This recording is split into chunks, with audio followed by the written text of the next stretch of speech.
السلام علیکم ورحمۃ اللہ وبرکاتہ. ہمارا یہ اسلامی عقائد دا کریکٹ عقیدہ ان دا لینس آف قرآن ہے، اس کا سیشن ہے. اور ہم نے دیکھا تھا جیسے کہ حدیث جبریل میں آتا ہے کہ آپ صلی اللہ علیہ وسلم نے فرمایا کہ ایمان یہ ہے کہ تو اللہ، اس کے فرشتوں، اس کی کتابوں، اس کے رسولوں، آخرت کے دن اور تقدیر کے اچھا یا برا ہونے پر ایمان رکھے. تو یہ کچھ کیٹیگریز، کچھ پارٹس تھے جو ایمان کے بارے میں ہمیں بتایا آپ صلی اللہ علیہ وسلم نے. یعنی ایمان ان سب چیزوں پہ کنزسٹ کرتا ہے، ٹھیک ہے. تو یہ ساری چیزیں اس میں ایمان میں شامل ہیں، ٹھیک. تو ایمان کو سمجھنے کے لیے، عقیدے کو سمجھنے کے لیے ہم باری باری ان سب کو کور کریں گے. سب سے پہلے ہم دیکھ رہے تھے کہ اللہ تعالیٰ پر ایمان، ٹھیک ہے. اور آج ہم اسی کو انشاءاللہ کمپلیٹ کریں گے. تو اسٹارٹ کرتا ہے. اللہ تعالیٰ کی کچھ صفات دیکھ رہے تھے، اور اللہ تعالیٰ کی جو آج ہم صرف دیکھیں گے وہ یہ ہے کہ اللہ تعالیٰ کی اپنے اولیاء کے لیے محبت.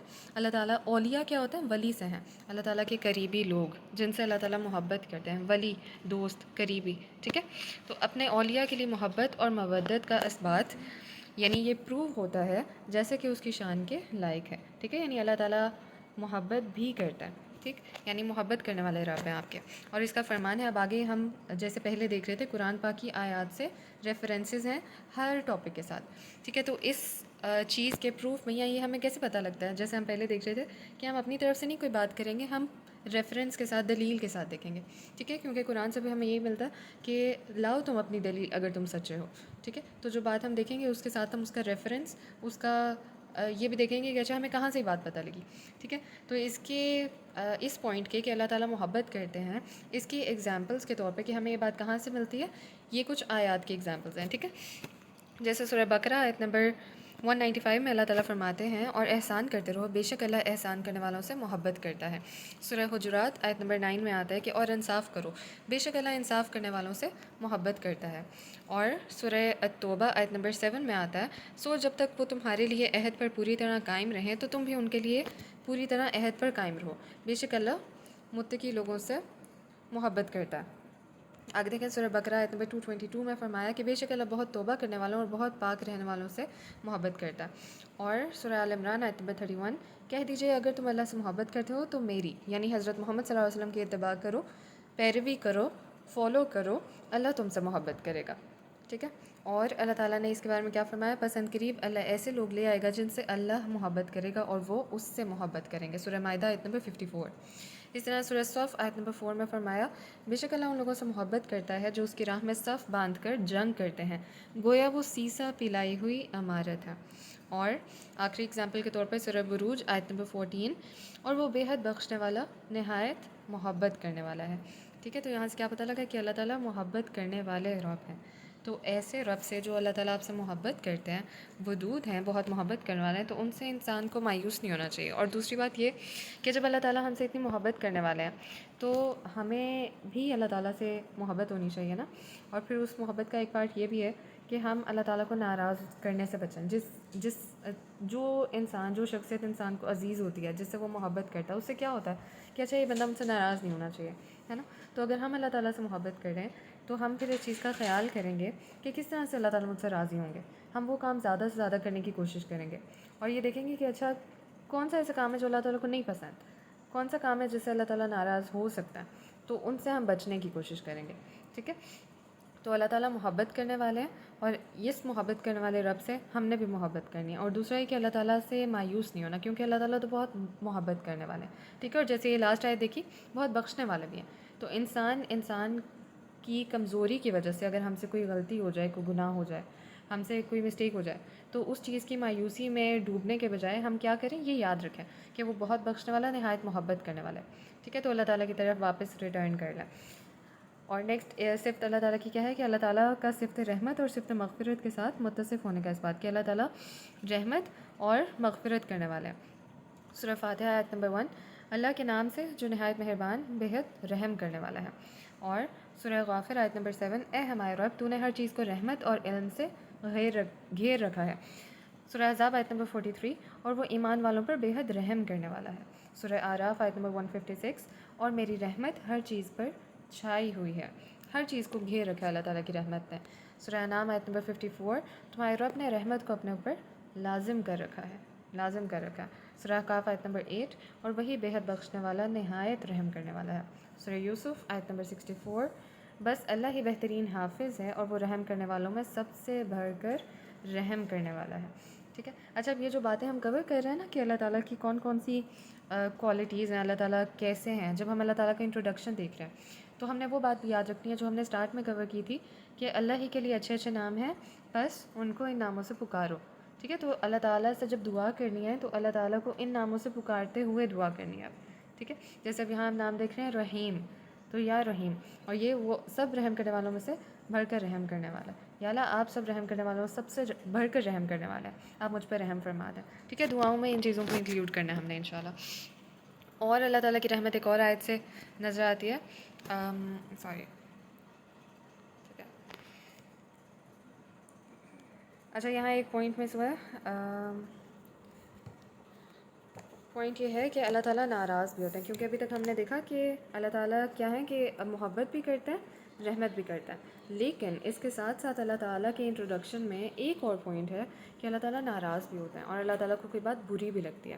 ٹھیک ہے، تو اس کی جو ڈیٹیل ہے وہ میں آپ کو بک سے دیکھ کے کور کر لیتے ہیں ہم۔ ٹھیک ہے، عقیدۃ الواسطیہ بک ہے، اور اس میں اللہ تعالیٰ کی یہ صفت ہے کہ اللہ تعالیٰ قرآن میں اللہ تعالیٰ کی رضا، اس کے غضب، اس کی ناراضگی، غضب یعنی غصہ، ٹھیک ہے، غصہ، اس کی ناراضگی اور اس کی ناپسندیدگی کا ذکر، اور یہ کہ وہ ان صفات کے ساتھ متصف ہے۔ اللہ تعالیٰ راضی بھی ہوتے ہیں، اللہ تعالیٰ غصہ بھی ہوتے ہیں، اللہ تعالیٰ ناراض بھی ہوتا ہے، اور اللہ تعالیٰ کچھ کاموں کو ناپسند بھی کرتے ہیں۔ ٹھیک ہے، اور اس میں کیا دلیل ہے، کیا اس کی ایگزامپلس ہیں؟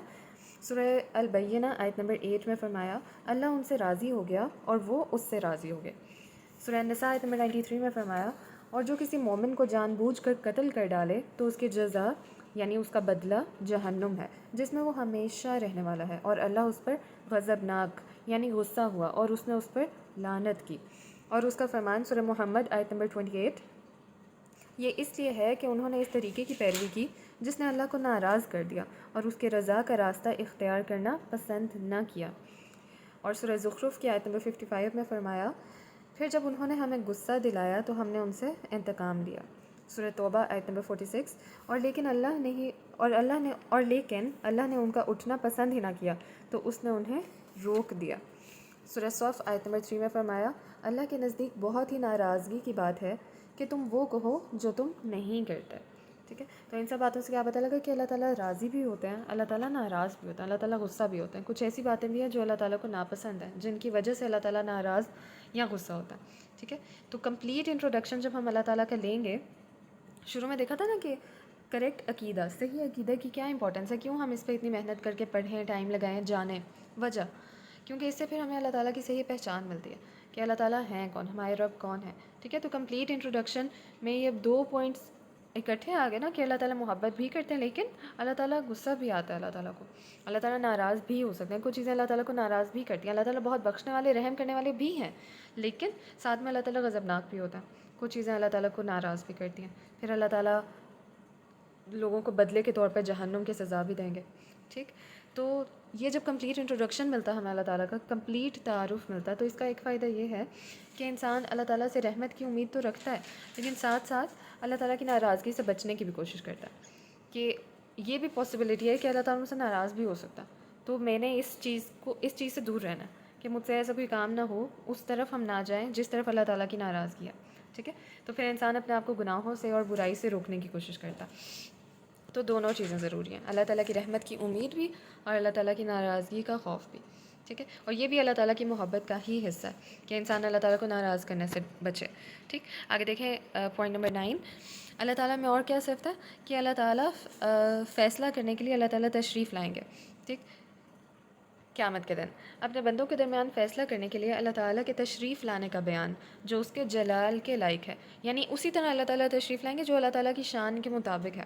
ٹھیک ہے، سورہ بقرہ آیت نمبر 210 میں فرمایا وہ اس کے سوا کس چیز کا انتظار کر رہے ہیں کہ ان کے پاس اللہ بادل کے سائبانوں میں آ جائے اور فرشتے بھی، اور کام تمام کر دیا جائے، یعنی قیامت کا وہ انتظار کریں کہ وہ اسی دن یہ ہوگا کہ اللہ تعالیٰ بادل کے سائبانوں میں تشریف لائیں گے۔ ٹھیک ہے، سورہ الانعام آیت نمبر 158، وہ اس کے سوا کس چیز کا انتظار کر رہے ہیں کہ ان کے پاس فرشتے آئیں یا تیرا رب آئے یا تیرے رب کی کچھ نشانیاں آ جائیں۔ اور آگے سورہ الفجر آیت نمبر 21 سے 22 میں فرمایا ہرگز نہیں جب زمین کوٹ کوٹ کر ریزہ ریزہ کر دی جائے گی اور تیرا رب آئے گا اور فرشتے جو صف در صف ہوں گے. ٹھیک ہے. اور آخری آیت سورہ الفرقان آیت نمبر 25 اور جس دن آسمان بادل سمیت پھٹ جائے گا اور فرشتے اتارے جائیں گے لگاتار اتارا جانا. ٹھیک ہے. تو یہاں ان سب سے کیا پتہ لگا کہ اللہ تعالیٰ تشریف لائیں گے فیصلے کے لیے قیامت کے دن لوگوں کے درمیان. ٹھیک ہے. آگے دیکھیں اللہ تعالیٰ کے لیے چہرے کا اس بات یعنی اللہ تعالیٰ کا چہرہ بھی ہے. ٹھیک. اگین ہم دیکھتے ہیں کہ کیسے پتہ لگا. سورہ رحمان آیت نمبر 27 اور تیرے رب کا چہرہ باقی رہے گا جو بڑی شان والا اور عزت والا ہے.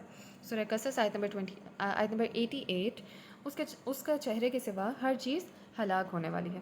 ٹھیک ہے. تو قرآن پاک کی آیات سے ہی پتہ لگا کہ اللہ تعالیٰ کا چہرہ بھی ہے لیکن کیسا ہے وہ نہیں پتہ, ان کی ڈیٹیلز نہیں بتائی گئی.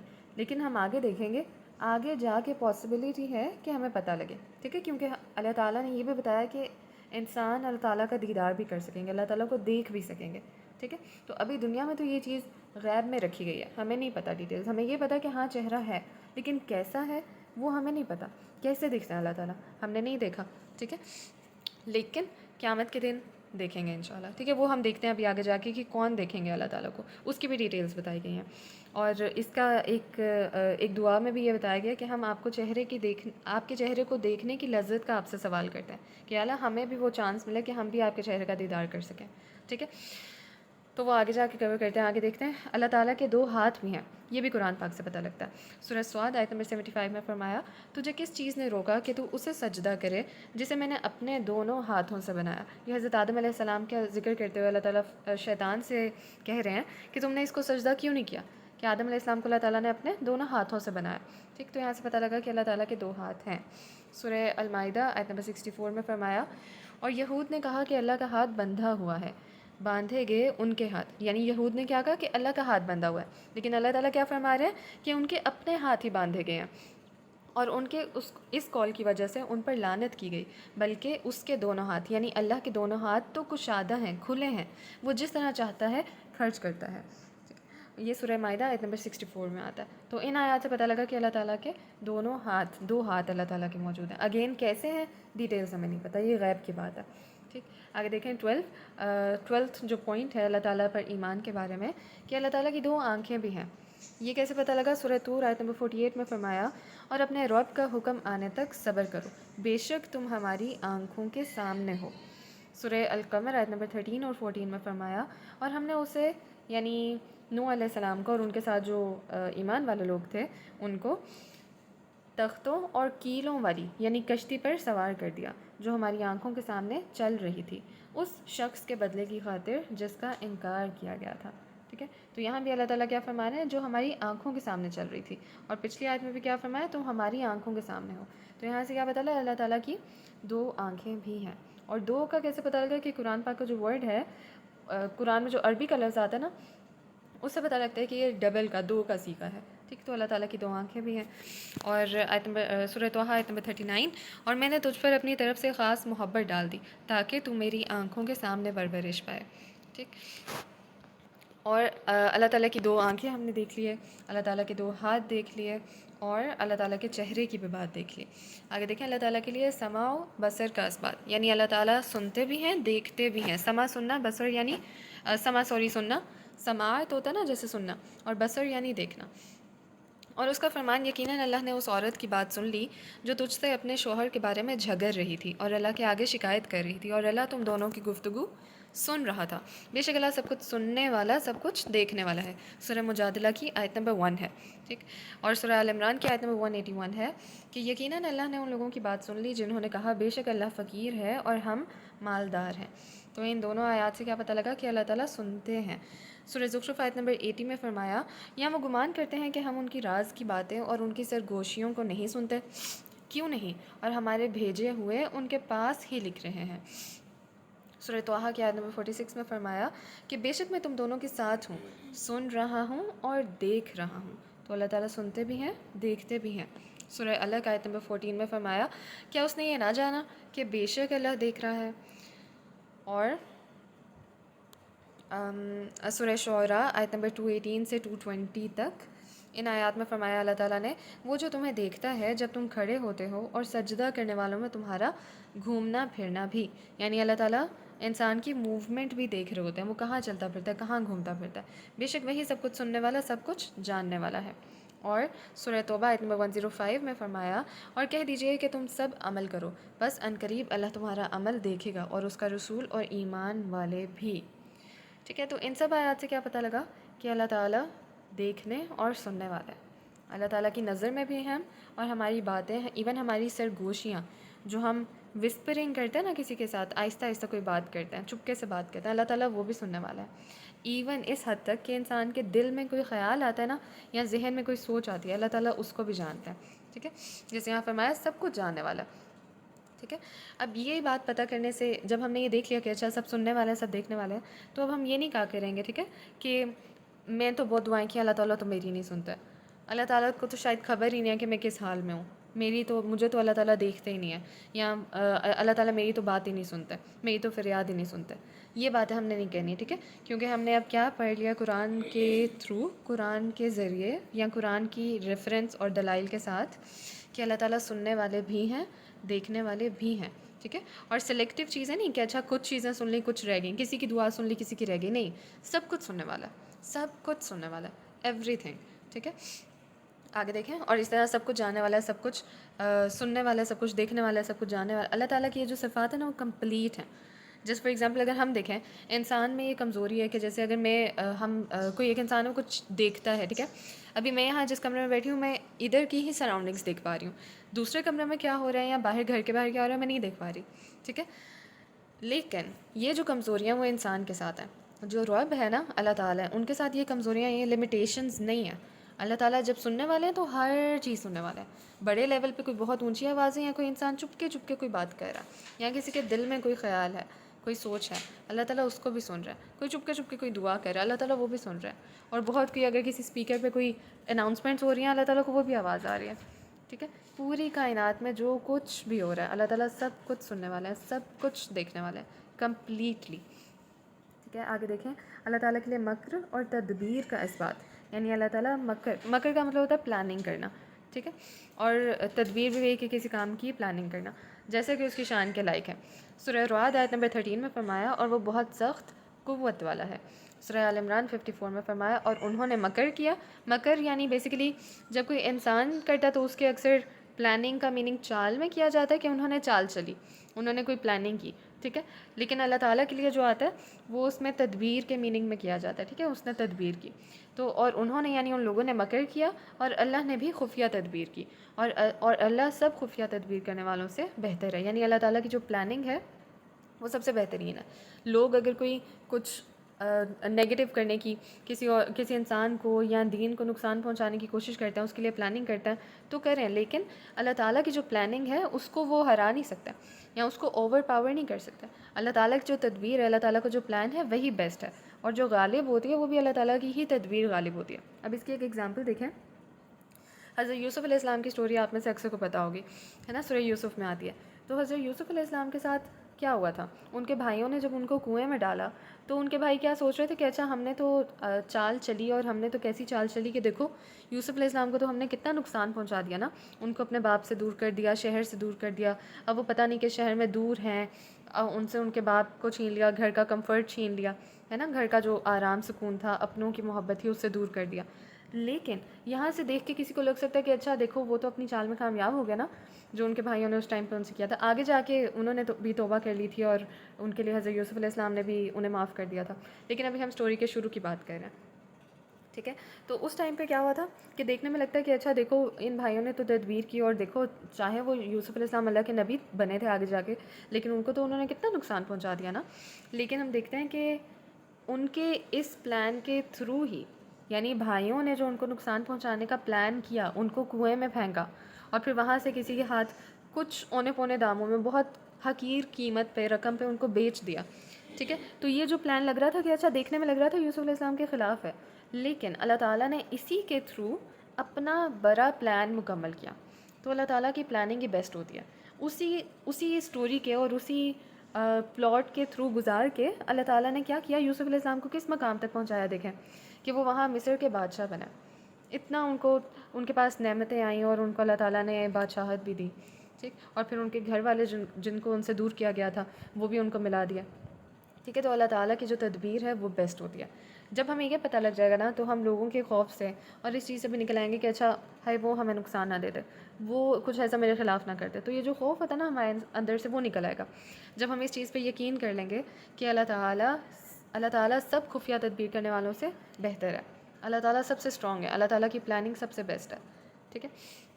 اور سورہ نمل آیت نمبر 50 میں فرمایا اور انہوں نے ایک چال چلی اور ہم نے بھی ایک چال چلی اور وہ سمجھتے ہی نہ تھے.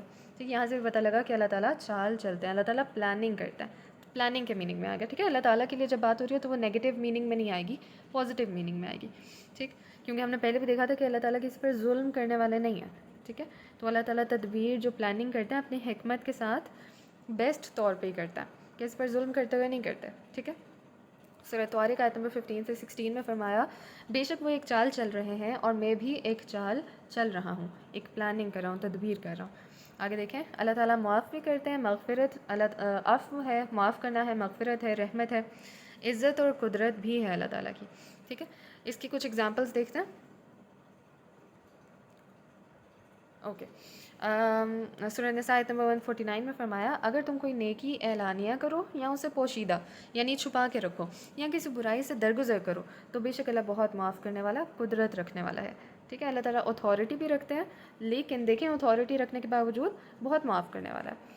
اور ہم دیکھیں کہ اگر ہمارے پاس کوئی پاور آ جائے، کوئی اتھارٹی آ جائے، ہمارا بس نہیں چلتا کہ اچھا جس نے ہمارے ساتھ کچھ غلط کیا ہم اسے بھر بھر کے اس سے بدلے لیں یا اس کو مزہ چکھا دیں بس ہمارے پاس کوئی پاور ہو تو صحیح. یا اکثر کیا ہوتا ہے کہ ہم سمجھتے ہیں کہ اچھا اب بدلا تو میں لے نہیں سکتے تو چلو معاف کر دیتا ہوں. یعنی ہمارے پاس جب اتھارٹی نہیں ہوتی تب تو ہم کر دیتے ہیں معاف کسی نہ کسی طرح، کہ ہم معاف کرنے کی یہ صلاحیت ہی نہیں رکھتے. ٹھیک ہے. لیکن بات کیا ہے کہ اللہ تعالیٰ کی دیکھیں نا کہ کیسی اتھارٹی ہے، کہ اللہ تعالیٰ کمپلیٹ اتھارٹی رکھتے ہیں، قدرت ہے اللہ تعالیٰ کے پاس. چاہیں تو اللہ تعالیٰ سزا دے سکتے ہیں، جیسے انسان سے کوئی غلطی ہوتی ہے اللہ تعالیٰ چاہیں تو فوری طور پہ پکڑ کر سکتے ہیں، لیکن اللہ تعالیٰ نہیں کرتا نا. ہم سے کتنی غلطیاں ہوتی ہیں، ہمیں ساتھ اللہ تعالیٰ مہلت دیتے جاتا ہے.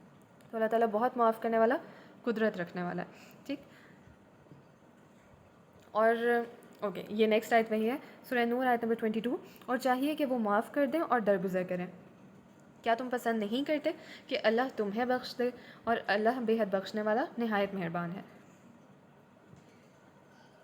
تو یہاں اللہ تعالیٰ اپنے معاف کرنے کا ذکر کر کے کیا فرما رہے ہیں کہ دیکھو تم بھی تو چاہتے ہو نا تمہاری غلطیاں معاف ہو جائیں. تو جب آپ کے ارد گرد کسی سے آپ کے حق میں کوئی کمی ہو جائے، کوئی غلطی ہو جائے کسی سے، تو آپ بھی اسے معاف کر دیا کریں.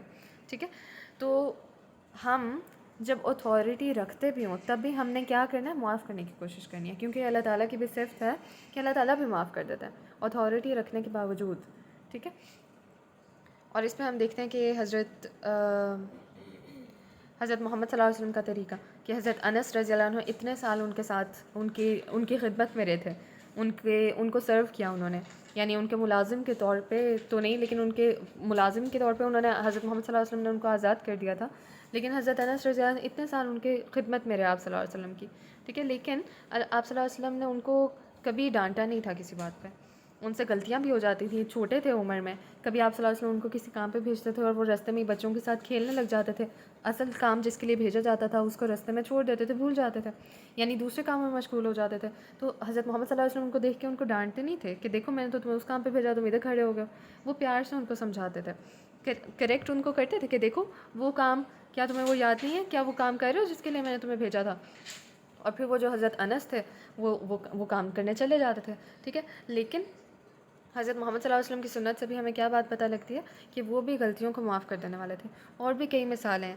وہ حضرت محمد صلی اللہ علیہ وسلم کے جو بہت عزیز چچا تھے حضرت حمزہ رضی اللہ عنہ، آپ صلی اللہ علیہ وسلم نے ان کے قاتل کو بھی معاف فرما دیا. ٹھیک ہے. اتنا آپ صلی اللہ علیہ وسلم معاف کرنے والے تھے. تو یہاں بھی یہ جو اسپیسیفک آیت ہے نا، اس سے ایک لنکڈ ہے واقعہ، کہ واقعہ افک ہوا تھا. حضرت عائشہ رضی اللہ عنہ پر ایک الزام لگایا گیا تھا، اور جس نے الزام لگایا تھا نا حضرت ابو بکر، یعنی امیجن کریں حضرت عائشہ رضی اللہ عنہ کے والد تھے ابو بکر رضی اللہ عنہ، وہ ایک شخص کو فائنینشلی سپورٹ کیا کرتے تھے. ٹھیک ہے. لیکن جب ان کی بیٹی پر یہ الزام لگایا گیا ان کی بیٹی عائشہ رضی اللہ عنہ پر اتنا بڑا جب الزام لگایا گیا تو حضرت ابو بکر رضی اللہ عنہ نے فرمایا کہ یہ شخص جو میری بیٹی پہ یہ الزام لگانے میں انوالوڈ ہے تو میں اب اس کو فائنینشلی سپورٹ نہیں کروں گا. اس نے میری بیٹی کے خلاف یہ بات کی, اس کے خلاف پروپیگنڈا کیا, تو بس اب یہ پہلے جو مالی معاونت ہو رہی تھی, میں اس کو پیسے سے سپورٹ کر رہا تھا, اب ختم. ٹھیک ہے, تو پھر یہ آیت جب نازل ہوئی نا کہ اور چاہیے کہ وہ معاف کر دیں اور درگزر کریں. کیا تم پسند نہیں کرتے کہ اللہ تمہیں بخشے, اور اللہ بہت بخشنے والا نہایت مہربان ہے. جب یہ آیت نازل ہوئی تو حضرت ابو بکر رضی اللہ عنہ نے وہ جو ختم کی تھی نا بات کہ اچھا اب فائنینشیل سپورٹ نہیں ہوگی, جو ان کو ریگولر دیا کرتے تھے پیسے, اس کا ختم کر دیا تھا. تو ابو بکر رضی اللہ عنہ نے اپنی اس قسم کو توڑا اور اس کا کفارہ ادا کیا, اور پھر وہ جو فائنینشیل سپورٹ تھی, جو وظیفہ مقرر کیا ہوا تھا, اس کو واپس جاری کر دیا. اور صرف یہ نہیں کہ واپس جاری کر دیا بلکہ اس کو ڈبل کر دیا. تو اس طرح سے صحابہ ان آیات پہ عمل کیا کرتے تھے کہ اچھا اللہ تعالیٰ کہہ رہے ہیں کہ چاہیے کہ معاف کر دیں اور درگزر کریں, اور ساتھ یہ اللہ تعالیٰ کہہ رہے ہیں کہ کیا تم پسند نہیں کرتے کہ اللہ تمہیں بخش دے. تو ہاں, ہم تو چاہتے ہیں کہ اللہ تعالیٰ ہمیں بخش دیں, ہم سے جو غلطیاں ہو جاتی ہیں, گناہ ہو جاتے ہیں, ہم چاہتے ہیں اللہ تعالیٰ معاف کر دیں, اللہ تعالیٰ ہماری ان پہ پکڑ نہ کریں. تو پھر انہوں نے کیا کیا, فوراً سے جس چیز پہ انہوں نے کسی سے اپنی سپورٹ روکی تھی اس کو معاف کر دیا. ٹھیک ہے, اور آگے دیکھیں سورہ منافقون آیت نمبر 8. حالانکہ عزت تو صرف اللہ کے لیے ہے اور اس کے رسول کے لیے اور مومنوں کے لیے ہے. ٹھیک ہے, تو اللہ تعالیٰ کے لیے جو عزت ہے, اقتدار ہے, وہ اللہ تعالیٰ ہی کے لیے. اوکے, اور ابلیس کے بارے میں اللہ تعالیٰ نے فرمایا کہ ابلیس نے کہا تو تیری عزت کی قسم, البتہ میں ضرور ان سب کو بہکا کروں گا. سورہ صاد آیت نمبر 82 میں. ٹھیک, تو اللہ تعالیٰ کی عزت اور اللہ تعالیٰ کا معاف کرنا, اللہ تعالیٰ کا قدرت رکھنا, ان سب کے پروف میں, ان سب کے دلیل میں یا ریفرنس میں یہ ساری آیات ہیں. آگے دیکھیں اللہ تعالیٰ کے نام کا اثبات اور اس کے مثل کی نفی, یعنی اللہ تعالیٰ کا نام بھی ہے اور اللہ تعالیٰ کے برابر کوئی نہیں ہے, اللہ تعالیٰ کے جیسا, اللہ تعالیٰ کی مثال کوئی نہیں ہے. سورہ رحمان آیت نمبر 78 میں فرمایا بہت برکت والا ہے تیرے رب کا نام جو بڑی شان اور عزت والا ہے. اور سورہ مریم آیت نمبر 65 میں فرمایا سو اس کی عبادت کرو اور اس کی عبادت پر خوب صابر رہو, کیا تم اس کا کوئی ہم نام جانتے ہو. سورہ اخلاص آیت نمبر 4 میں فرمایا اور نہ کوئی اس کا ہمسر ہے. ٹھیک, یعنی ان دو پہلی آیات سے کیا پتہ لگا کہ اللہ تعالیٰ کا نام بھی ہے, اور اس آیت سے کیا پتہ لگا کہ اللہ تعالیٰ کے برابر کوئی نہیں ہے, اللہ تعالیٰ کے جیسا کوئی نہیں ہے, کوئی ہمسر نہیں ہے. سورہ بقرہ آیت نمبر 22 میں فرمایا بس اللہ کے لیے کسی قسم کے شریک نہ بناؤ جب کہ تم جانتے ہو. ٹھیک ہے, کیونکہ اللہ تعالیٰ کے برابر کوئی نہیں ہے. آگے سورہ بقرہ آیت نمبر 165. اور بعض لوگ ایسے بھی ہیں جو غیر اللہ میں سے کچھ شریک بنا لیتے ہیں. شریک کا کیا مطلب ہوتا ہے کہ اللہ کے برابر کسی کو کر دینا. ٹھیک ہے, اور کچھ لوگ ایسے ہیں جو غیر اللہ میں سے کچھ شریک بنا لیتے ہیں, وہ ان سے ایسی محبت کرتے ہیں جیسی محبت اللہ سے ہونی چاہیے, اور اہل ایمان تو اللہ ہی کی محبت میں بہت سخت, بہت شدید ہوتے ہیں. ٹھیک ہے, تو ایمان والوں کی کیا کوالٹی بتائی گئی سورہ بقرہ آیت نمبر 165 میں, کہ ان کی جو محبت ہوتی ہے نا وہ اللہ تعالیٰ سے سب سے زیادہ ہوتی ہے. اور کچھ لوگ ایسے ہیں جو کیا کرتے ہیں, اور جو فرمایا کہ وہ شریک کر لیتے ہیں اللہ تعالیٰ کے ساتھ. ٹھیک ہے, اور ان کا شریک کرنا, ان کا شرک کیا ہے کہ وہ کسی اور سے ایسی محبت کرتے ہیں جیسی محبت اللہ سے ہونی چاہیے. یعنی محبت میں بھی اگر ہم کسی اور کو اللہ تعالیٰ کی ایکول لے آئیں یا اللہ تعالیٰ سے آگے کر دیں تو وہ بھی شرک ہے. ٹھیک ہے, اور ایمان والوں کی کوالٹی کیا ہوتی ہے کہ محبت ان کو سب سے زیادہ اللہ تعالیٰ سے ہوتی ہے. ٹھیک, تو محبتوں کا بھی ہم نے دیکھنا ہے کہ ہم شرک پر ہیں یا ایمان پر ہیں, ہماری محبت سب سے زیادہ کس سے ہے. آگے دیکھیں اللہ تعالیٰ کے شریک کی نفی. اللہ تعالیٰ نے فرمایا سورہ الاسراء آیت نمبر 111 میں, اور اس کا فرمان اور کہہ دیجئے کہ تمام تعریف اللہ کے لیے ہے جو نہ اولاد رکھتا ہے اور نہ بادشاہی میں اس کا کوئی شریک ہے اور نہ عاجز ہو جانے کی وجہ سے کوئی اس کا مددگار ہے. یعنی اللہ تعالیٰ کو کسی کی مددگار کی ضرورت نہیں ہے, اللہ تعالیٰ عاجز نہیں ہے. ٹھیک ہے, کہ عاجزی کی وجہ سے اسے کسی مددگار کی ضرورت ہو, ایسا نہیں ہے. اور اس کی بڑائی بیان کرو, خوب بڑائی بیان کرنا. سورہ تغابن آیت نمبر 1 میں فرمایا تمام چیزیں جو آسمان و زمین میں ہیں اللہ کی تسبیح بیان کرتی ہیں, اسی کی بادشاہی ہے اور اسی کی سب تعریف ہے, اور وہ ہر چیز پر پوری قدرت رکھنے والا ہے. آگے آیت نمبر سورہ فرقان آیت نمبر 1-2 میں فرمایا بہت برکت والی ہے وہ ذات جس نے اپنے بندے پر فرقان یعنی قرآن کریم اتارا تاکہ وہ جہانوں کے لیے خبردار کرنے والا ہو وہ ذات کہ اسی کے لیے آسمان اور زمین کی بادشاہی ہے، اور اس نے نہ کوئی اولاد بنائی اور نہ کبھی بادشاہی میں کوئی اس کا شریک رہا ہے، اور اس نے ہر چیز کو پیدا کیا، پھر اس کا پورا اندازہ مقرر کیا۔ سورہ مومنون آیت نمبر 91 سے 92 میں فرمایا، اللہ نے نہ کوئی اولاد بنائی اور نہ ہی اس کے ساتھ کوئی اور الہ ہے۔ الہ کسے کہتے ہیں؟ جس کو سب سے زیادہ اہمیت دی جائے، جس کی عبادت کی جائے، ٹھیک ہے؟ تو ایسا اللہ تعالیٰ کے سوا کوئی نہیں ہے۔ اگر ایسی بات ہوتی تو ہر الہ اپنی مخلوق کو لے کر الگ ہو جاتا، اور یقیناً ہر ایک دوسرے پر چڑھائی کر دیتا۔ پاک ہے اللہ اس سے جو وہ بیان کرتے ہیں، غائب اور حاضر کا جاننے والا ہے، بس وہ بہت بلند ہے اس سے جو وہ شریک بناتے ہیں۔ آگے سورہ نحل آیت نمبر 74 میں فرمایا، بس اللہ کے لیے مثالیں بیان نہ کرو، بے شک اللہ جانتا ہے اور تم نہیں جانتے۔ ٹھیک، تو اللہ تعالیٰ کے برابر، اللہ تعالیٰ کے جیسا کوئی نہیں ہے، اللہ تعالیٰ کے برابر کوئی نہیں ہے، اور اللہ تعالیٰ کے لیے مثالیں بھی بیان نہیں کرنی کیونکہ اس کے جیسا کوئی ہے ہی نہیں۔ ایک اور آیت میں فرمایا، آپ کہہ دیجئے، آپ کہیے کہ میرے رب نے حرام کیا ہے ان تمام فحش باتوں کو جو اعلانیہ ہیں اور جو پوشیدہ ہیں یعنی چھپی ہوئی ہیں، اور ہر گناہ کو اور ناحق زیادتی کو یعنی اس کو بھی حرام کیا ہے، اور اس بات کو کہ تم اللہ کے ساتھ کسی کو شریک ٹھہراؤ جس کی اس نے کوئی دلیل نہیں اتاری، اور اس بات کو کہ تم اللہ پر وہ کہو جو تم نہیں جانتے۔ سورہ اعراف آیت نمبر 33 میں فرمایا، ٹھیک ہے؟ تو شرک کو بھی اللہ تعالیٰ نے حرام کیا کہ اللہ تعالیٰ کے برابر کسی کو کیا جائے، اور اس کے ساتھ کہ اللہ تعالیٰ کے بارے میں کوئی ایسی بات نہیں کہنی جو تم نہیں جانتے، ٹھیک ہے؟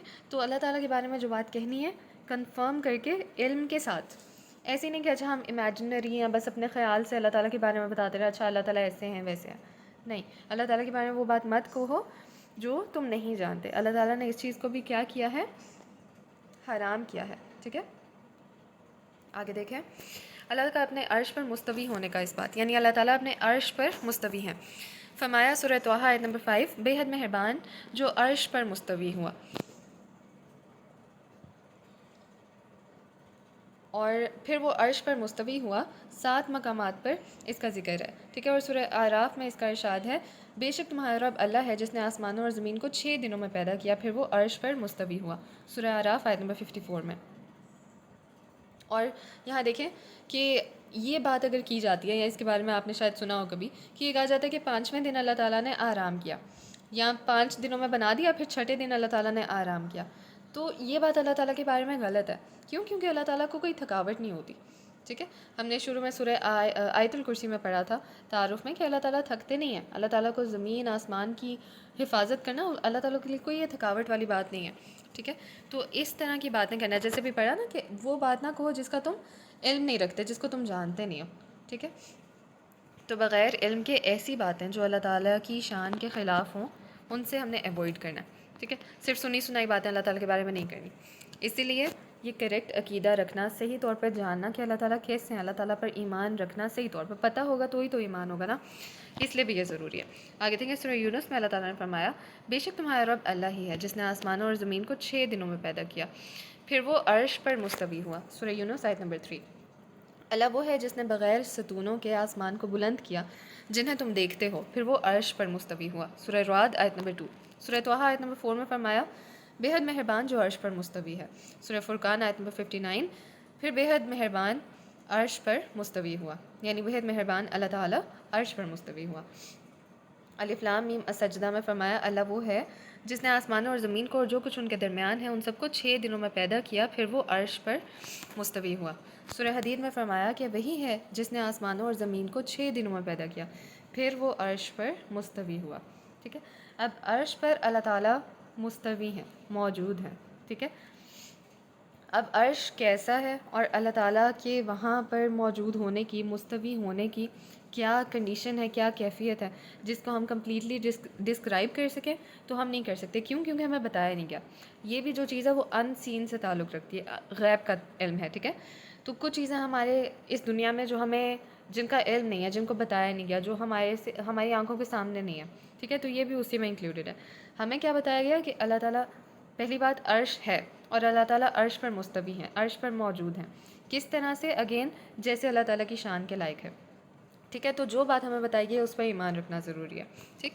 آگے دیکھیں، اللہ تعالیٰ کا اپنی مخلوقات پر بلند ہونے کا اس بات، اللہ تعالیٰ اپنی مخلوقات پر بلند ہے، ٹھیک ہے؟ اللہ اپنی مخلوقات سے اوپر ہیں، بلندی پر ہیں۔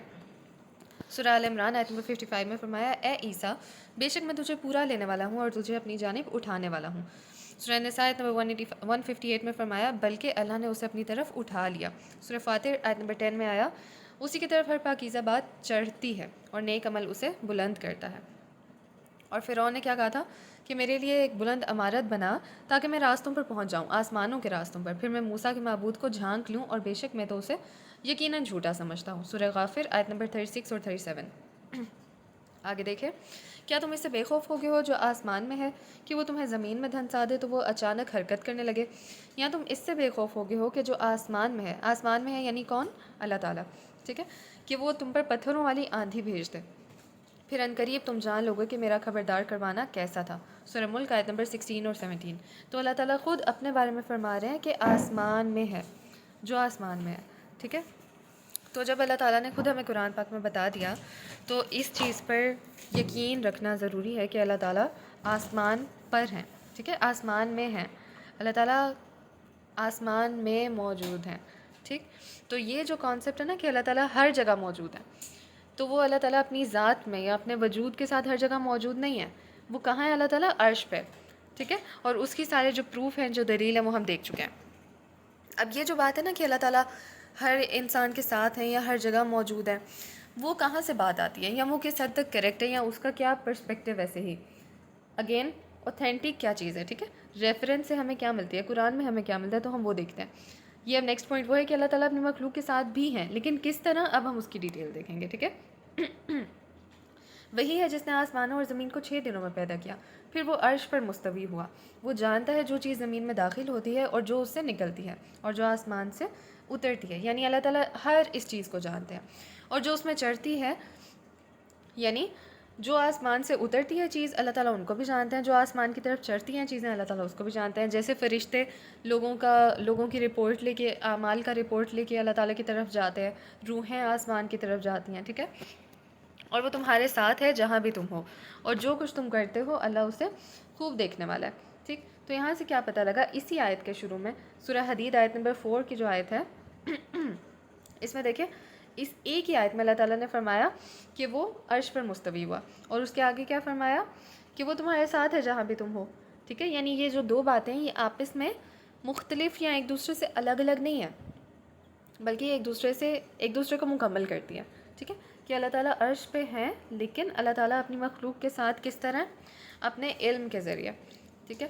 یہاں ہم نے جیسے شروع میں پڑھا کہ اپنے دیکھنے اور سننے کے ذریعے، کہ اللہ تعالیٰ ہیں تو عرش پہ، لیکن وہاں ہوتے ہوئے بھی اللہ تعالیٰ کو ہر انسان کے دل میں جو خیال ہے اس کا بھی پتہ، اور انسان کی آنکھیں جہاں کہیں موو کرتی ہیں اللہ تعالیٰ کو اس کا بھی پتہ، ٹھیک ہے. تو انسان کے ساتھ بھی ہے اللہ تعالیٰ، اور ہر انسان کے ساتھ، ٹھیک ہے. کیونکہ اللہ تعالیٰ کا علم مکمل ہے نا، اللہ تعالیٰ کی کوئی لمیٹیشن تو نہیں ہے کہ اچھا اللہ تعالیٰ ایک ٹائم پہ ایک انسان کو دیکھ رہے ہیں تو دوسرے کو نہیں دیکھ سکتے. ایک کا علم ہے تو اسی ٹائم پہ دوسرے شہر میں جو بندہ بیٹھا ہے اس کو نہیں دیکھ سکتے، اس کے بارے میں نہیں جانتے، نہیں، کمپلیٹ علم ہے اللہ تعالیٰ کا، ٹھیک ہے. اور یہ بات ہمیں اس آیت سے کلیئر ہوتی ہے کہ اللہ تعالیٰ عرش پہ ہیں اور ہر انسان کے ساتھ بھی ہیں. آگے دیکھیں، 3 آدمیوں کی کوئی سرگوشی نہیں ہوتی مگر اللہ ان کا چوتھا ہوتا ہے، اور نہ 5 کی، یعنی کوئی 5 لوگ آپس میں سرگوشی نہیں کر رہے ہوتے مگر وہ ان کا چھٹا ہوتا ہے، اور نہ اس سے کم ہوتے ہیں اور نہ زیادہ مگر وہ ان کے ساتھ ہی ہوتا ہے جہاں بھی وہ ہوں. پھر قیامت کے دن وہ انہیں ان کے اعمال سے آگاہ کرے گا، یقیناً اللہ ہر چیز کو خوب جاننے والا ہے. اچھا، اب اس کی ایک ایگزامپل دی جاتی ہے کہ یہ کیسے پاسبل ہے نا کہ اللہ تعالیٰ بلند بھی ہوں، اللہ تعالیٰ مخلوق کے ساتھ بیچ میں درمیان میں موجود نہیں ہے، بلند ہے. جیسے پیچھے دیکھا نا کہ اللہ تعالیٰ نے جب عیسیٰ علیہ السلام کے بارے میں فرمایا تو فرمایا میں تجھے اپنی جانب اٹھانے والا ہوں، یعنی اللہ تعالیٰ بلندی پر ہیں، اور عیسیٰ علیہ السلام کو فرمایا کہ اب آپ بھی میری طرف بلندی پر اٹھ کے میری طرف آ جاؤ گے، ٹھیک ہے. تو اللہ تعالیٰ بلندی پر موجود ہے، اور ساتھ میں یہ بھی کہ اللہ تعالیٰ لوگوں کے ساتھ ہیں، جیسے کیا فرمایا کہ میں ان کے ساتھ ہوتا ہوں اور وہ ان کے ساتھ ہوتا ہے جہاں بھی وہ ہوں، ٹھیک. تو یہ دونوں چیزیں آپس میں ساتھ ساتھ کیسے چلتی ہیں؟ اس کی ایک ایگزامپل ہے، ایک چھوٹی سی ایگزامپل ہے کہ ایک مخلوق ہے اللہ تعالیٰ کی، چاند آسمان میں ہوتا، ہمارے سے اوپر ہوتا، ہم سے دور ہوتا، آسمان میں ہے، ٹھیک ہے. لیکن کوئی انسان ٹریول کرتا رہے، اگر وہ 1 گھنٹے پہلے ٹریول کر رہا ہے اور ساتھ ساتھ وہ ٹریول کرتا جاتا ہے، چاند اس کے ساتھ ساتھ چلتا جاتا ہے. ایسے ہی ہے نا، وہ فار ایگزامپل ساہیوال سے وہ سفر شروع کرتا ہے، چاند اس کو اپنے اوپر نظر آ رہا ہے، وہ پہنچ جاتا ہے آگے اوکارا تک اسے چاند نظر آ رہا ہے، آگے وہ لاہور تک پہنچ جاتا ہے اسے چاند نظر آ رہا ہے. ٹھیک ہے، تو چاند ہے آسمان میں لیکن وہ اس کے ساتھ ساتھ سفر کرتا رہا.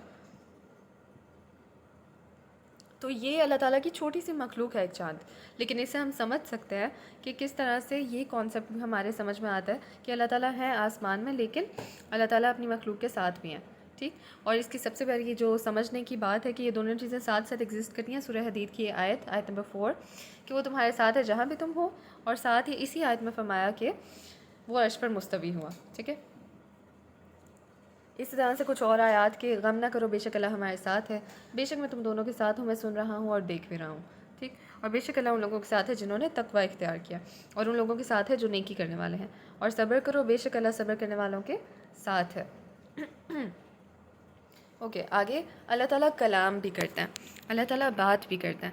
ٹھیک ہے، اور اللہ تعالیٰ کا کلام کیسے پتہ لگتا ہے کن آیات سے؟ سورہ نساء آیت نمبر 78 میں فرمایا اور اللہ سے زیادہ بات میں کون سچا ہے، یعنی اللہ تعالیٰ کی بات ہے اور اللہ تعالیٰ کی بات سب سے زیادہ سچی ہے. اور اس کی ایگزامپل ہمیں اس سے بھی ملتی ہے کہ اللہ تعالیٰ نے موسیٰ علیہ السلام سے کلام کیا، جو یہاں اس آیت میں آ رہا ہے، آیت نمبر سورہ نساء آیت نمبر 164 میں. کچھ اور ایگزامپلس کہ اللہ سے زیادہ قول میں کون سچا ہے. اور جب اللہ کہیں گے اللہ تعالیٰ، ٹھیک ہے، بات کریں گے، اے عیسیٰ ابن مریم، اور تیرے رب کی بات سچائی اور انصاف کے اعتبار سے پوری ہو گئی. ٹھیک ہے، یعنی اللہ تعالیٰ کلام بھی کرتے ہیں. اور ایک اور آیت ہے کہ ان رسولوں میں سے کچھ وہ ہیں جن سے اللہ نے کلام کیا. ٹھیک، اور یہ کچھ اور آیات ہیں ایگزامپلس کے طور پہ کہ اللہ تعالیٰ کلام کرتے ہیں، جیسے سورہ قصص میں فرمایا کہ اور جس دن وہ انہیں پکارے گا پھر کہے گا کہ تم نے رسولوں کو کیا جواب دیا. ٹھیک، اور یہ کچھ اور آیات بھی ہیں. آگے دیکھتے ہیں نیکسٹ پوائنٹ کہ قرآن کا اللہ تعالیٰ کی طرف سے نازل ہونے کا اس بات. ٹھیک، کہ اللہ تعالیٰ نے نازل کیا ہے قرآن کو، فرمایا اور یہ کتاب ہے جسے ہم نے نازل کیا ہے، بڑی برکت والی ہے. ایک اور آیت ہے کہ اگر ہم اس قرآن کو کسی پہاڑ پر اتارتے تو یقیناً تم دیکھتے کہ اللہ کے خوف سے وہ پست ہو کر ٹکڑے ٹکڑے ہو جاتا. اور جب ہم کوئی آیت کسی دوسری آیت کی جگہ بدل دیتے ہیں اور اللہ خوب جاننے والا ہے جو کچھ وہ نازل کرتا ہے، تو وہ کہتے ہیں کہ تو گھڑ کر لانے والا ہے، بلکہ ان میں سے اکثر جانتے ہی نہیں ہیں. کہہ دیجئے اسے روح القدس نے یعنی جبرائیل علیہ السلام نے تمہارے رب کی طرف سے حق کے ساتھ تھوڑا تھوڑا کر کے نازل کیا ہے، تاکہ ان لوگوں کو ثابت قدم رکھے جو ایمان لائے اور فرمانبرداروں کے لیے ہدایت اور خوشخبری ہو. ٹھیک ہے، تو ان سب آیات سے کیا پتہ لگا کہ جو قرآن ہے وہ اللہ تعالیٰ کی طرف سے نازل ہوا ہے. ٹھیک ہے، اور یہ جو بات ہے اس آیت میں کہ اللہ تعالیٰ ایک آیت کی جگہ کسی دوسری آیت کو لے آتے ہیں، تو وہ آیات جو پہلے نازل ہوئے لیکن پھر ان کو منسوخ کر دیا گیا، کوئی ایسا حکم نازل ہوا جو بعد میں اس کو منسوخ کر کے کوئی نیا حکم آ گیا. ٹھیک ہے، تو ان کی بات ہو رہی ہے. ٹھیک ہے، آگے دیکھیں قیامت کے دن مومنوں کا اپنے رب کو دیکھنے کا اس بات کہ قیامت کے دن مومن جو ہیں وہ اپنے رب کو دیکھیں گے. جیسے پہلے بات ہوئی نا کہ ہم اللہ تعالیٰ کا دیدار کریں گے. ٹھیک، اس کے بارے میں اب ڈیٹیلز دیکھتے ہیں. سورہ قیامہ میں فرمایا کہ اس دن بہت سے چہرے تر و تازہ ہوں گے، اپنے رب کی طرف دیکھتے ہوں گے. سورہ مطففین میں فرمایا تختوں پر بیٹھے دیکھ رہے ہوں گے. سورہ یونس میں فرمایا جن لوگوں نے نیکی کی انہی کے لیے نہایت اچھا بدلہ اور مزید بھی ہے. ٹھیک، اور مزید سے مراد اسکالرز لیتے ہیں کہ اسے مراد اللہ تعالیٰ کا دیدار ہے. ٹھیک، اور یہ حدیث سے اس کی تفسیر پتہ لگتی ہے. آگے جا کے ہم دیکھیں گے کہ کس طرح سے جو آپ صلی اللہ علیہ وسلم کی باتیں یا آپ صلی اللہ علیہ وسلم کا طریقہ ہے وہ قرآن کو ایکسپلین کرتا ہے. ٹھیک ہے، قرآن کی ایکسپلینیشن ہمیں فرسٹلی قرآن سے ملتی ہے اور پھر اس کے بعد حدیث سے ملتی ہے، کیونکہ حدیث کس کی ہے؟ اللہ کے نبی کی. ٹھیک ہے، اور اللہ کے نبی کو کس نے اپوائنٹ کیا تھا؟ خود اللہ تعالیٰ نے. نبی کو کون چنتا ہے؟ اللہ تعالیٰ چنتا ہے نا کہ کس کو نبوت دی جائے گی. ٹھیک ہے، تو اللہ کا جو نبی ہوتا ہے وہ اللہ کے کلام کو، اللہ تعالیٰ کے احکام کو ایکسپلین کر کے واضح کر کے لوگوں کے سامنے رکھتا ہے، ان کی تربیت کرتا ہے، ان کو تعلیم دیتا ہے. ٹھیک ہے، تو قرآن کو سمجھنے کے لیے، دین کو سمجھنے کے لیے حدیث اور آپ صلی اللہ علیہ وسلم کا عمل، آپ صلی اللہ علیہ وسلم کی سنت، آپ صلی اللہ علیہ وسلم کا طریقہ وہ بھی ضروری ہے. ٹھیک ہے، آگے سورہ قاف میں فرمایا کہ اس میں جو چاہیں گے ان کے لیے ہوگا، بلکہ ہمارے پاس مزید بھی ہے. ٹھیک ہے، اوکے. اور یہاں سے ایک بات دیکھ لیں کہ جو ہدایت کی غرض سے قرآن میں تدبر کرتا ہے اس کے لیے حق کا راستہ ضرور واضح ہو جاتا ہے. تو جب بھی کوئی کنفیوژن ہونا یا یہ لگے کہ اچھا دین میں تو بڑی کنفیوژنز ہیں، کوئی کچھ کہتا ہے کوئی کچھ کہتا ہے، پتہ نہیں کیا ٹھیک ہے، یہ کہہ کے چھوڑ نہیں دینا. یہ ایک ہے انٹلیکچوئل لیزینس کی نشانی ہے. اگر ہم واقعی دیکھنا چاہتے ہیں تو ہم قرآن اور سنت کو فالو کریں، قرآن میں اللہ تعالیٰ کیا فرماتے ہیں کہ ہم نے بے شک یہ قرآن سمجھنے کے لیے آسان کر دیا، کیا ہے کوئی جو نصیحت حاصل کرے؟ ٹھیک ہے، تو اللہ تعالیٰ نے قرآن کو خود کہہ دیا کہ بھئی یہ آسان ہے. جب اللہ تعالیٰ نے آسان کہہ دیا پھر اس میں کوئی شک تو نہیں ہے نا. تو جب ایک آسان چیز ہے، اور ایک اور جگہ پہ کیا آتا ہے کہ یہ واضح کر کے اللہ تعالیٰ نے اس میں احکام نازل کیا. جو قرآن ہے وہ کلیئر ہے اور آسان بھی ہے سمجھنے کے لیے. تو اس سے ہم نے سمجھنے کی کوشش کرنی ہے، اس کی طرف ہم نے رجوع کرنا ہے، اس کو دیکھنا ہے سمجھنے کے لیے کہ اچھا کیا بات کیسے ہے. اور جو انسان واقعی صحیح بات سمجھنے کے لیے اس میں اپنے دل کو صاف کر کے، نیت کو صاف کر کے اس کی طرف آئے گا تو اللہ تعالیٰ لازمی اس کو صحیح راستہ دکھائیں گے. ٹھیک ہے، اور پھر ساتھ اس کے ساتھ آپ دعا کر سکتے ہیں کہ اللہم ارنا الحق حقا وارزقنا اتباعہ. یا اللہ ہمیں حق کو حق بنا کے دکھا دے اور ہمیں اس کی اتباع کرنے کی، اس کی پیروی کرنے کی، اس کو فالو کرنے کی توفیق دیں. وَأَرِنَا الْبَاطِلَ بَاطِلًا، اور یا اللہ ہمیں باطل کو، غلط کو باطل بنا کر ہی دکھائیں، یعنی جو باطل ہے ہم اس کو باطل غلط کے طور پہ ہی دیکھیں. ٹھیک ہے، وَارْزُقْنَا اجْتِنَابَهُ، اور ہمیں یہ توفیق دیں کہ ہم اس سے بچ سکیں. ٹھیک، تو یہ دعا اور کوشش کریں گے تو یہ ممکن نہیں ہے کہ اللہ تعالیٰ پھر ہمیں صحیح راستے کی گائیڈنس نہ دیں. ٹھیک ہے، اوکے. اب یہ دیکھیں کہ کچھ احادیث کہ جن میں اللہ تعالیٰ کی اسماء و صفات، اللہ تعالیٰ کے ناموں کا یا اللہ تعالیٰ کی کیریکٹرسٹکس کو بتایا گیا. تو وہ ہم کیسے دیکھیں گے یا کہاں سے ہمیں پتہ لگے گا کہ اچھا صرف قرآن سے لینا ہے یا سنت اور احادیث سے بھی لینا ہے؟ ٹھیک ہے، تو جو صفات اللہ تعالیٰ کی جو صفات حضرت محمد صلی اللہ علیہ وسلم کی سنت میں ملتی ہیں، آپ صلی اللہ علیہ وسلم کی احادیث میں ملتی ہیں، ان کو بھی ہم نے فالو کرنا ہے. ٹھیک ہے، کیونکہ جو سنت ہے وہ قرآن کی تفسیر اور اس کی وضاحت کرتی ہے، اس پر دلالت کرتی ہے، اس کو مزید ایکسپلین کرتی ہے، پروو کرتی ہے اور اس کا معنی بیان کرتی ہے. ٹھیک ہے، اوکے. اور ایسی احادیث جس میں رسول صلی اللہ علیہ وسلم نے اپنے رب کی، اللہ تعالیٰ کی صفات کا ذکر کیا، ان پر ایمان رکھنا بھی ضروری ہے. ٹھیک ہے، ٹھیک. جیسے اس کی ایک ایگزامپل دیکھ لیں کہ آپ صلی اللہ علیہ وسلم نے فرمایا اللہ تعالیٰ کے بارے میں کہ ہمارا رب ہر رات جب رات کا آخری تہائی حصہ رہ جاتا ہے آسمان دنیا پر آتا ہے. پہلے ہم نے کیا پڑھا کہ اللہ تعالیٰ عرش پر مستوی ہیں، لیکن اس حدیث میں کیا بتایا کہ ہر رات کو 3 حصوں میں ڈیوائڈ کریں تو جو اس کا آخری تیسرا حصہ ہوتا ہے نا، تو اس آخری حصے میں اللہ تعالیٰ آسمان دنیا پر موجود ہوتے ہیں. ٹھیک ہے، اور اس ٹائم پہ آگے بھی آتا ہے حدیث میں کہ اللہ تعالیٰ پکارتے ہیں کہ ہے کوئی جو مجھ سے مانگے میں اسے عطا کروں، ہے کوئی جو مجھ سے معافی مانگے میں اسے معاف کر دوں. تو اس ٹائم پہ اللہ تعالیٰ دعا قبول کر رہے ہوتے ہیں اور خود پکار رہے ہوتے ہیں کہ ہے کوئی جو مانگنے والا میں اسے عطا کر دوں، معافی مانگنے والا کوئی ہے جسے معافی چاہیے، اس کے گناہ معاف کر دیا جائیں. ٹھیک ہے، تو اس ٹائم پہ جو تہجد کا بھی ٹائم ہوتا ہے، ٹھیک ہے، کوشش کرنی ہے کہ ہم اللہ تعالیٰ سے دعائیں بھی مانگا کریں. ٹھیک ہے، تو یہ تھا یہاں تک اللہ تعالیٰ کا تعارف. اب انہی بک سے ہم آگے کنٹینیو کریں گے، جو ہمیں پتہ لگتا ہے کہ ایمان کے جو مین پارٹس ہیں یا مین پلرز ہیں. آگے کیا آتا ہے، اللہ تعالیٰ پر ایمان ہم نے کور کر لیا، آگے ہے اللہ کے فرشتوں پر ایمان، وہ ہم کور کریں گے انشاءاللہ نیکسٹ سیشن میں. ٹھیک ہے، اور اس کے ساتھ ہم اس کی کتابوں پر ایمان وہ بھی کور کریں گے. ٹھیک ہے، پھر اس کے بعد آتا ہے اس کے رسولوں، آخرت کے دن پر اور تقدیر کے اچھا یا برا ہونے پر ایمان. ٹھیک، تو یہ سب انشاءاللہ نیکسٹ سیشنز میں ہم کور کریں گے. یہ والا آج ہم ادھر تک ہی وائنڈ اپ کرتے ہیں، اور کوئی کویشچنز ہوں، کوئی مسئلہ مسائل ہوں اس کے بارے میں تو آپ پوچھ سکتے ہیں. دعا پڑھ کے اس کو اینڈ کرتے ہیں. ٹھیک ہے، سبحانک اللہم و بحمدک نشہد ان لا الہ الا انت نستغفرک و نتوب الیک.